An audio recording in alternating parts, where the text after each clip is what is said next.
अब जो जोधपुर का हालात है आपको वो भी सुन लो। एक ऐसे आदमी को कमिश्नर लाके पटका है, वो आपको 3-4 महीने बहुत परेशान करेगा। बीकानेर से यहाँ लाके पटक दिया। जोधपुर ग्रामीण में उसको पटका जो नागौर था।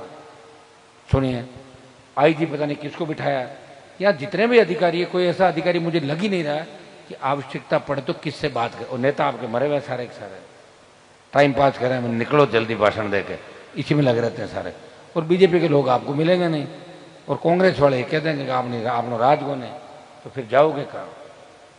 लेकिन मैं कभी ये नहीं कहूँगा अपना राज है कि नहीं। मैं कहूँगा मुझे अगर बैठना पड़ा, लड़ना पड़ा, भिड़ना पड़ा, लेकिन मेरे लोगों के सम्मान में कभी कमी नहीं आने दूंगा, इतना मैं विश्वास आपको दिलाता हूँ। और जो भी आप कहोगे उस काम को पूरा करने का मैं प्रयास करूँगा। कभी कभी बहुत से लोग मेरी चिंता करते हैं, वो कहते हैं हनुमान जी आप सबसे लड़ रहे हो, हार्डकोर अपराधियों से लड़े। जो अपराधी कहते थे कि हनुमान को दिन नहीं देखने देंगे, वो कहाँ चले गए? ऊपर गए वो सारे के सारे, और कोई बच्चे हैं। और मेरा समय अगर ठीक आ गया तो 1 सेकंड लगेगी, समझ रहे हो ना आप सारा। तो बातें समझ जाओ सारी की सारी, कुछ बातें इशारों में भी समझा करो। मौका आते ही चौका मारता हूं, और मौका नहीं आया समझ लो मेरा, मैं चुप बैठा हूं तो इसका मतलब बात भूल नहीं रहा हूं, मेरा मौका नहीं लग रहा है।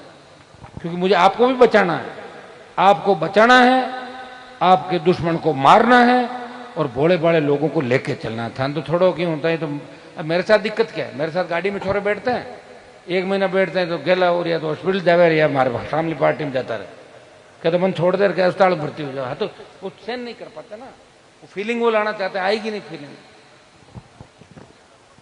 के सम्मान में, नौजवानों के सम्मान में, और प्रत्येक वक्ता आप देखिए मेरे मंचों के बाद आपको लगने लगा कि राजस्थान में तो हर वक्ता बन सकता, हर आदमी नेता बन सकता। गांव का माइक पकड़ा तो आधा घंटा नहीं छोड़ेंगे छोरे। होशियार हो गए कि नहीं हो गए? हाँ, तो किसने किया उनको?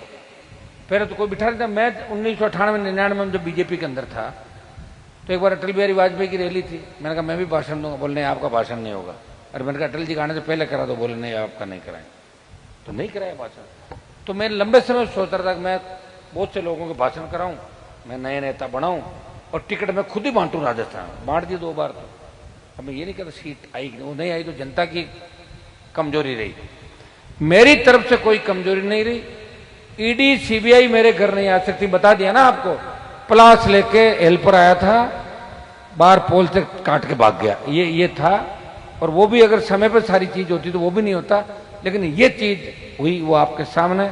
शायद राजस्थान में इतनी ओछी राजनीति अगर किसी ने की तो इस मुख्यमंत्री के इर्द गिर्द के लोगों ने की। लेकिन मैं जिनके खिलाफ लड़ रहा हूं आप सुन लो। सीएम ऑफिस के अंदर जिसमें आईजी के खिलाफ लड़ रहा था, जो लिकर और बजरी का बड़ा माफिया था, भगा दिया उसको सीएम ऑफिस से। 4 लोगों को कचरा साफ किया वहां से, और आरपीएससी का पुनर्गठन करा दिया। एक भी पॉलिटिकल नियुक्ति नहीं होगी, और 10 मेंबर होंगे।